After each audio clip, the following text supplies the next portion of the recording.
तर साताऱ्यात पंतप्रधान आवास योजनेतील 5 लाख घरांचं लोकार्पण करण्यात आलं। केंद्र सरकारनं राज्याला 30 लाख घरं दिलेत असं फडणवीसांनी म्हटलं।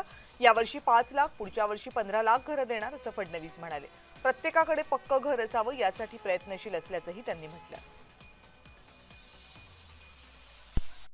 22 फेब्रुवारी 2025 ला माननीय शिवराज सिंग चौहानजींनी मोदीजींच्या नेतृत्वाखाली महाराष्ट्राला 30 लाख घरांचं एक पत्र त्या ठिकाणी दिलं आणि आपल्याला तो उपहार त्या ठिकाणी त्यांनी दिला। 30 लाख घरं एकत्रित मिळणं देशाच्या इतिहासातला रेकॉर्ड होता।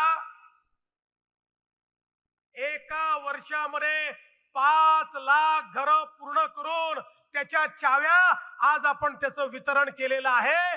हा देशातला रेकॉर्ड महाराष्ट्राने पूर्ण केलाय।